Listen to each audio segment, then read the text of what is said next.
Now that you're here, we can. Oh, gewaldig. So we're up to where Klal Gimel? Did we Hmm. start that? I'm Yeah. sorry about when was it? Yesterday, right?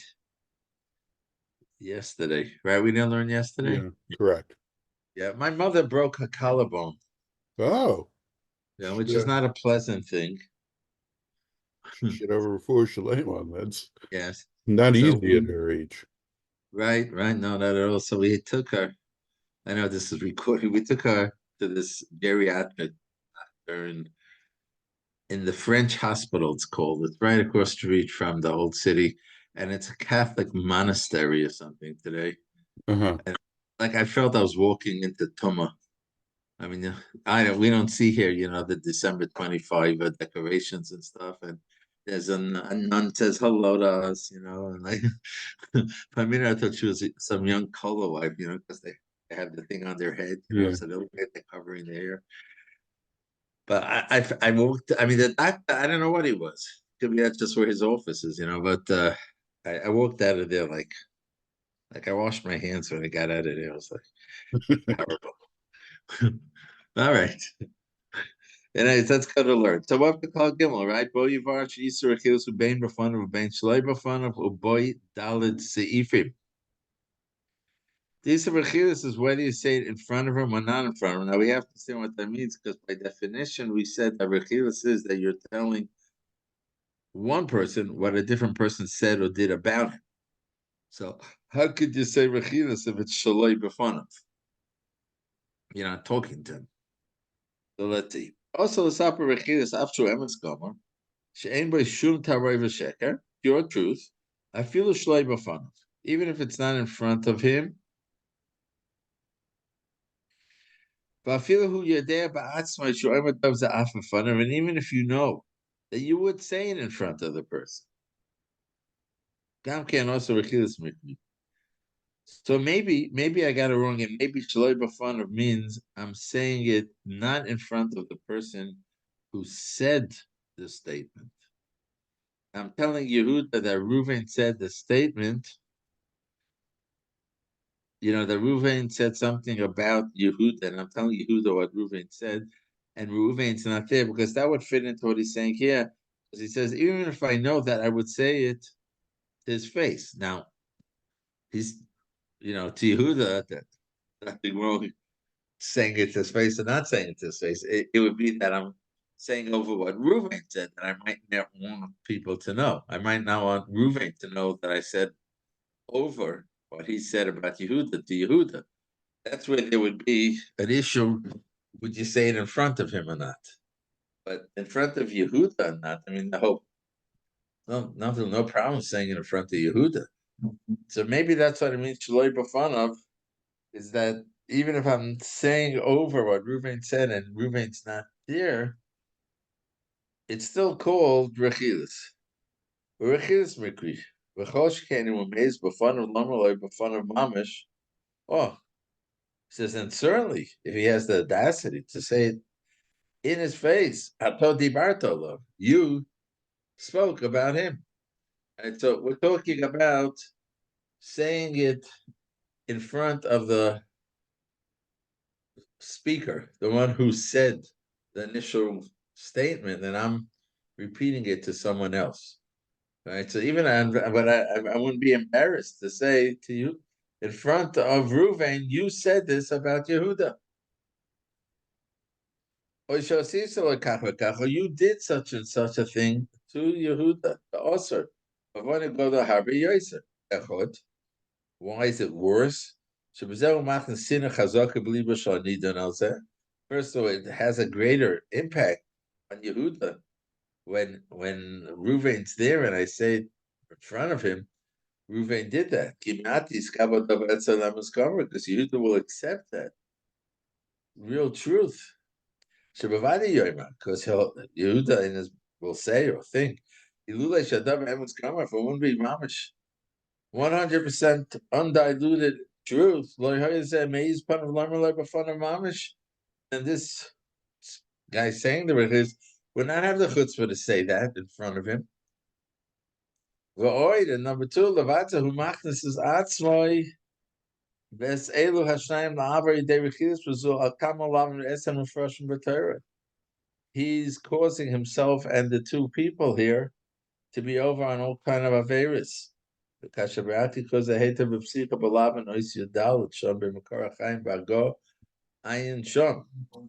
Okay, so therefore, when I tell Yehuda what Reuven said, it doesn't make a difference if Reuven is there or not. And Siv Beis, Simon Siv Beis, in Reuven Diba Shimon b'fnei Levi. Reuven said something about Shimon in front of Levi. B'halach Levi v'sipra dvarim l'Shimon. And Levi went and said it to Shimon. Also l'Shimon, l'ormach kach l'Reuven. Now that's classic Rechilas, right? That's classic Rechilas, that Levi went and told Shimon what Reuven said about him. Now, it's also for Shimon to go afterwards to Reuven and and face him down and say, "Ech dibrat olai b'fnei Levi." How did you say such a thing in front of Levi? How did you speak about me in front of Levi? Because when Shimon does that, he's being over on Rechilas, that he's telling Reuven what Levi said about Reuven. Right? And it doesn't, I guess it doesn't, you don't say, well, he said about me, so I'm allowed to say it about him. Right? I can't do that. I feel him Yaska refers to Shem Levi, and even if he won't, Shimon won't mention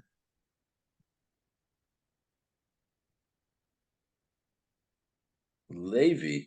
No, he won't say to Reuven, Levi told me that you said this about me. And he'll just say in a open-ended way, Shamati, I heard you said such and such about me. In my days, if Reuven will understand, because there was no one else there, Mihoya Magalalo, who was the person who told Shimon, also. You would think that that's very justified. I want to confront Reuven for doing what he said. Reuven said something about me, right? Levi came and told me that Reuven said something about me, and I want to confront Reuven. Or, how could you say such a thing? But the whole time saying is that you're being over rechilas by telling Reuven. Now Levi did, I guess, something wrong by telling me, right? So I'm not allowed to confront Reuven about it. It's something that I would not have thought is a problem. The Da'oid, he says further in Sif Gimel, the Rechilas Nikra Afilo Yomu B'fnei Hanergeoloi.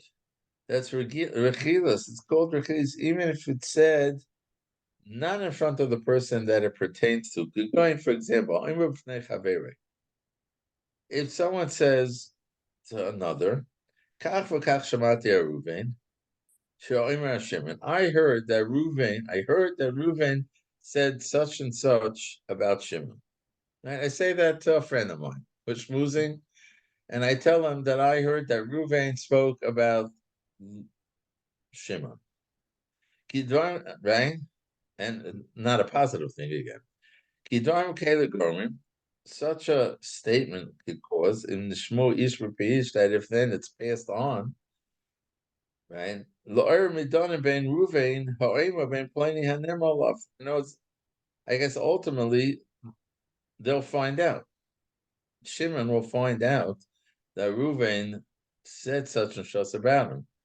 So if I was the cause for that to happen by telling some other guy that I heard that Reuven said something about Shimon, then that's called Rechilas, even though I didn't say it directly to Shimon. Tzarech Lizar in the brackets, Melasapin Kazeh Afim Yirtzel Hazel Chaveroi. You have to be careful not to recount such a thing, even if you want to tell the person that he shouldn't share it with anybody. Even if you know clearly, with a certainty, that he won't tell it to anyone else. Why? Because generally, Nishma Memela Besa Sipur Shimon, because even without the rechilas factor, because it's not going to go further. Generally, such a story is going. You're saying something negative, either that Reuven did or that Shimon did. Right? When you're telling him over that you heard that Reuven said such about Shimon, most of the times you're either saying that Reuven said something wrong or Shimon did something wrong. And therefore, even though it may not be rechilos, because you know that the person you're talking to won't spread it further, and Shimon will not find out what Reuven said about him. But Lamaisa, you said something. You said plain old traditional lashon hara, either about Reuven or about Shimon. Oshkan also sapaloi. Certainly, you can't tell Mashaploni Diba Abanav Ukroivov.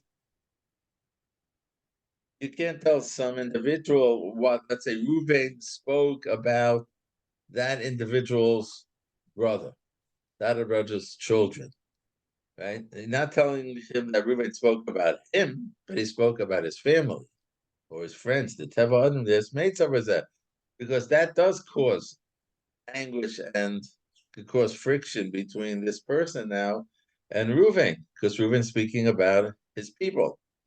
So it's also called Rechilus. But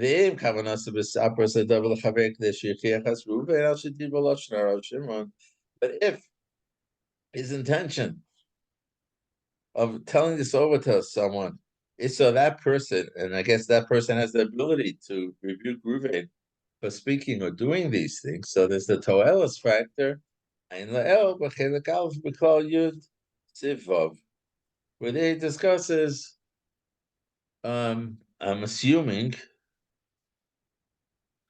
the Toelis, and you have all the conditions there. Could you have done it in another way? You can't exaggerate. You could, will he listen to your rebuke, etc., etc. Okay, that's over here. And now, in Shmiras HaLashon, Taratun Perik Zayin. Okay, he's talking here about how careful you have to be not to speak negative about another Jew, and rather tremendous reward you get for speaking positively about him, and to be Melamed Tzchus. Yeah, this is in Zion Tavis. Yeah. So too we find by Moshe Rabbeinu al Sha'omar that it said Tarbos Anoshim Chatoim, because he expressed himself about those people as being evil people. Yotzemimenu. So Moshe Rabbeinu had a descendant, Shvuel ben Gershom. Gershom was one of Moshe's sons, right? And Shvuel must have been a grandson. He ultimately became a kohen for the Avodah Zarah, K'mo Chazal and Bava Kama. We find even further when Eliyahu said, "Kana kinesi ki ozru brisecha," he said, "Klal Yisrael left your bris. Nistalk b'gazav en nevuah. He lost the nevuah. Tivol Kadosh Baruch Hu l'mshoich Elisha tachtav." And at that point, Akash Baruch Hu told him to appoint Elisha in his place. K'mo she'amru Chazal. So because they spoke and expressed in a negative way about Klal Yisrael, they got quite big punishments. V'chosav Sefer Charedim. B'dafnun Aleph b'Shem HaMedrash. Hasholish shenena shavur sha'ama in Hashem oisa arubis b'shamayim. Over there was a famine. And there was the guy there who said, right, if Hashem would make, arubos, skylights, whatever, in the sky, hayeh kadar hazeh, is it going to be that there'll be so much plenty? Kach Omar. He said, Vali Hashem yochel asis. So the Medrash says there that what he meant to say, or what he did say, was he wasn't questioning Hashem's ability to bring all that plenty. That then it says that it was going to be the food's going to be extremely cheap because there'll be so much suddenly. That's, I think, when they went in and they went to the enemy camp and they found everyone had ran away, and they found all their warehouses and stuff. It wasn't that he didn't have the Emunah, but he was saying us, but this generation is like the Durham Mabush, Royo Shiasa Rubis Vashamayim. In other words, the Chazal Medrash is learning from the way he expressed himself. They said, "Hine Hashem oisa rubas v'shamayim." I just saw this somewhere. Wow. That is like a day Rishava, a hekish. To the Dor Hamabel, what there it also says, "Arubas Hashemayim niftochu," uses that Arubas and Hashemayim, right? That it opened up and the rain came pouring down there. He was saying that this door is the same thing as the Dor Hamabel, and they don't deserve such a big nest. So he wasn't really questioning Hashem's ability to send so much plenty suddenly, but he's saying it doesn't make sense that Hashem would send for such a generation, do such an S. Hashiva Elisha and Elisha responded to Lefi Shalimik Yisrael because he spoke against Klal Yisrael. He'll see the plenty, but he won't eat because what happened was the people trampled him, running to get the food. Ad kan l'shoinik. That's what the Medrash says.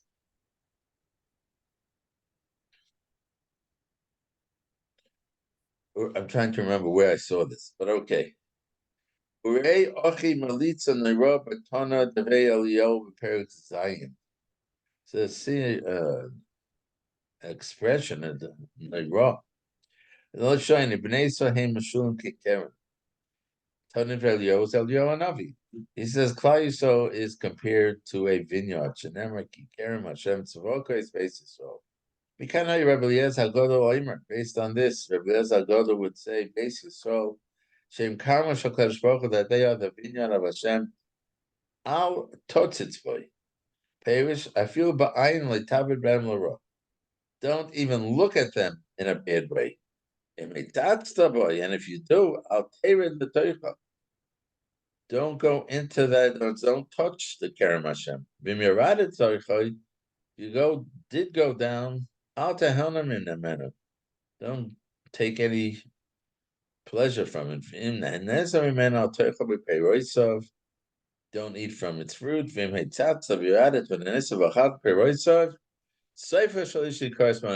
end for that person will be that he'll be destroyed. To be destroyed.